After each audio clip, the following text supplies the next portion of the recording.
ভাই মুরগি আনতে গিয়ে যে আমাদের সাথে এমনটা হয়ে যাবে ভাবতেও পারি নাই। তো কি এমন হয়েছিল চলো ভিডিওর মধ্যে বলতেছি। আসসালামু আলাইকুম guys, welcome back to my new blog. আজকের ভিডিওটা কি নিয়ে আপনার টাইটেল এবং থাম্বনেল দেখে বুঝেই গেছেন। তারপরে আমি আবার বইলা দিতাছি, আজকে আমরা যাইতাছি হচ্ছে মুরগি আনতে। তো আজকে আমার সাথে যাইতেছে আমার বাইকনা সায়ান। আমরা এখন যাইতেছি নবীনগর সায়ানের আব্বু কিনা রাখছে, মানে আমার দুলাভাই। এই মুরগি দিয়ে আমাদের মাহফিলের খিচুড়ি রান্না করবো। তার জন্য দুই মামু বাইকনা হাঁটতে চলে যেতেছি। তো এখানে আমার বাইকনা বলতেছে, মামা তুমি যে ভিডিওগুলো করে কি পাও? তারপর আমি ওকে বললাম যে এইগুলা করে সমকাটাই, সাথে আপনাদেরকে একটু বিনোদন দেওয়ার চেষ্টা করি। আমি জানি না ভিডিওগুলো আপনাদের কাছে কেমন লাগে। যদি ভালো লাগা থাকে তাইলে এই ভিডিওতে 100 লাইক করে দেন। যদি এই ভিডিওতে 100 লাইক হয় তাইলে সামনে একটা ধামাকাদার ভিডিও আসতেছে। কথা বলতে বলতে আমরা চলে আসলাম আমাদের ব্রিজের এখানে।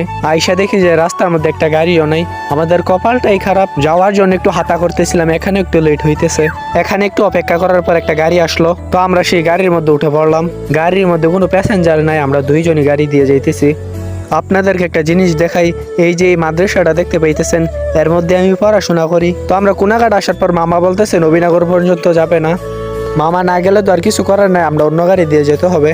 নবীনগর আমাদের দুইজনকে নিয়ে গেলে বলে মামার লাভ হবে না। আমরা আরেকটা গাড়ি নিয়ে চলে এসেছি আমাদের নবীনগর। আমরা লস গাড়ির এদিকে ঢুকে যেতেছি। তারপর আমরা বাজার টাজার ঘুরে চলে আসলাম নবীনগর থানার সামনে। থানার আর ভিতরে যাই নাই। তারপর আমি চলে যেতেছি সায়নের সাথে। সে আমাকে কোন চিপা চাপা দিয়ে নিয়ে যেতেছে আল্লাহই জানে। সে বলতেছে এদিকে গেলে বলে ওর আব্বুর কাছে তাড়াতাড়ি যেতে পারবে। আমরা একটু তাড়াতাড়ি যাওয়ার দরকার, তার জন্য ওর কথা মতো হাঁটতেছি।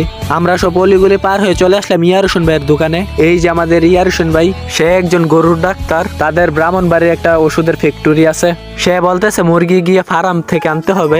এখানে দেখে আমার বাইক না দোকানে ল্যাপটপের মধ্যে আমাদের ইউটিউব চ্যানেল বের করে আমাদের ভিডিও দেখতেছে। আমার বাইক নিয়ে কিন্তু আমাদের সবগুলা ভিডিও দেখে।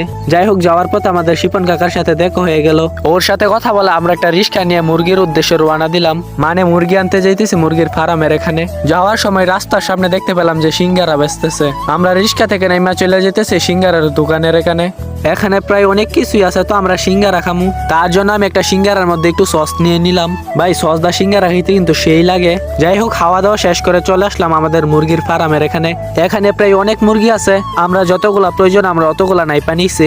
না তারপরে এগুলা জব করতেছে। এখানে প্রায় 25টার মতো মুরগা জব করছে। আমাদের কাজ হলো এখান থেকে হুদা নিয়ে যামু। সবগুলো জব করার পর বস্তার মধ্যে বইরা যে রিক্সা দিয়ে আইছিলাম সেই রিক্সা দিয়ে আবার চলে যেতেছি।